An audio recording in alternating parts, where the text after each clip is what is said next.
Mabhida Stadium in Durban by the SABC News reporter Blaine Herman. Blaine, a very good morning to you. And can you tell us, has the Imbizo started yet? Yeah, very good morning to you, Elvis. Very good morning to you, everybody. The Imbizo indeed hasn't yet officially started, but crowds, as you can see, are streaming in, anticipating the King's speech. There too, in terms of the program, we're not sure exactly what time the King will speak, but as soon as we do, we will indeed cut live.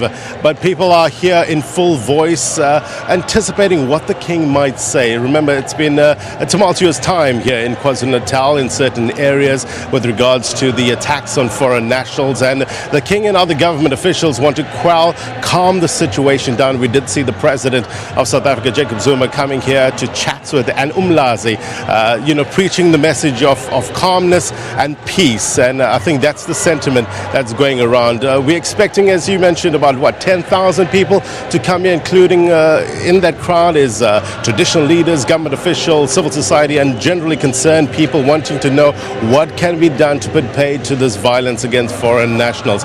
Initially, there was a bit of confusion. We're just speaking to certain people. This event was supposed to be held at Curry's Fountain, but it is in fact happening right here at Moses Mabhida Stadium to accommodate this large crowd. What can we expect? Let me bring in my guest now, Dr. Beki Mgomezulu. He's an independent analyst. He joins us now for his perspective. Thank you very much indeed, Doc, for your time. As we mentioned, we were talking earlier, this is a very important Imbizo. In terms of a solution, do you think we can find something here? Yeah, no, I don't think there will be an immediate solution, but I think that a gathering like this one is a good start, for the simple reason that one of the reasons why people are engaging in these kinds of activities, they are saying that they are heeding the call made by Isilo, King Gutul Zwelitin. So with him coming here to address the South African public, then it means that whatever happens here will then determine the way forward. If he announces that he was misquoted and therefore people should stop doing what they've been doing, and then one would hope that they will live here and then of course refrain from these kinds of activity. So it's a good start. I can't say that it's the only solution, but of course it's a good start. It is indeed a good start. In terms of a more long-term solution, because this problem has been going on for a while. People are complaining on the ground. We heard that people are complaining about foreign nationals taking their jobs, taking over local shops and businesses. They're concerned about illegal, undocumented foreign nationals, as well as there's this perception that foreign nationals perpetrate crime. In terms of dialogue, other platforms, that's a more long-term solution, do you think?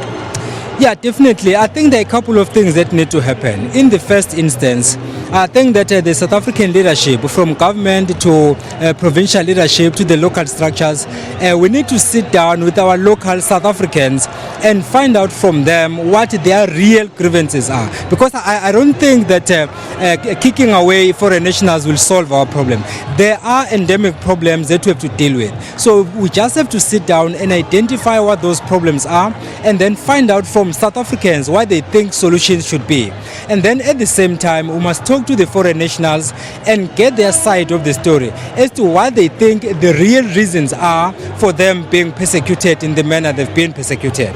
And then once we have both sides of the story, we will then try to sit down with government and then find out exactly what can be done as a way forward. One solution obviously will be to say, if indeed we say that some of the foreign nationals are bringing criminals in the country, and then of course we have to verify that. It's a fact that not all foreigners are in fact clean, neither are all South Africans clean. So then when there is a criminal element, it cuts across both South Africans and foreign nationals alike. Crime is crime regardless of who committed it. So we just have to find out from both sides as to what they think should be the way forward, and then work together as a team. Dr. Mgomezulu, what is this doing to our country's credibility? What is this doing to our image internationally? Our image has definitely been negatively tarnished. you will know for sure that since 1994, our government has been working around the clock trying to change the apartheid mentality and perception of South Africa. And we've been involved in a number of conflict situations on the African continent.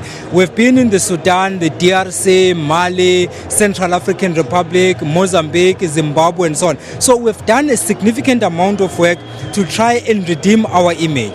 But then when we see the kinds of things that are happening today, happening on our country, then basically whatever we've done that is positive is then of course being reversed.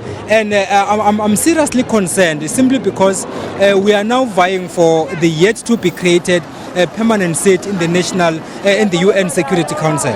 So then if these kinds of activities are happening, the question is, how will the international community look at us, and do we stand any chance of claiming that position regardless of all the good things we've done if these kinds of things are happening? So definitely there are long-term negative implications if we don't address this problem immediately. Let's leave it there. That's Becky Mgomezulu, Dr. Becky Mgomezulu, explaining to us what's at stake here about our image being tainted overseas. And, let's just look at the figures from what we heard yesterday from the State Security Minister.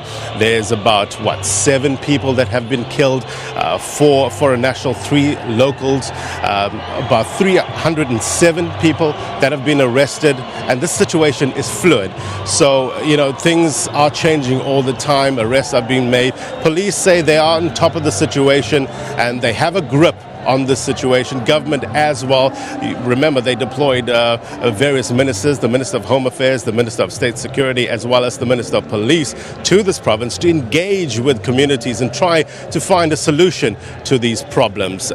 Hopefully, some solutions can come from this Imbizo, which the king has called urgently. We've got traditional leaders here. We've got government, civil society, all wanting to know what can be done in order to stop these xenophobic attacks, stop these attacks on foreign nationals. The program is still unclear at this stage in terms of when the king is actually going to speak, but the people are coming in. As we said, 10,000 people.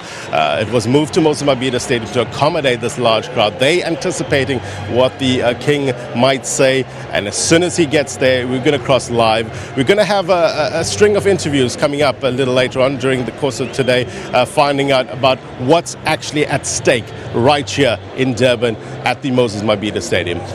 That's how we'll leave it from here. But for now, it's back to Johannesburg. Thank you, Blaine Herman. He'll keep you updated with the latest there, so you don't want to change your channel. Don't touch that remote.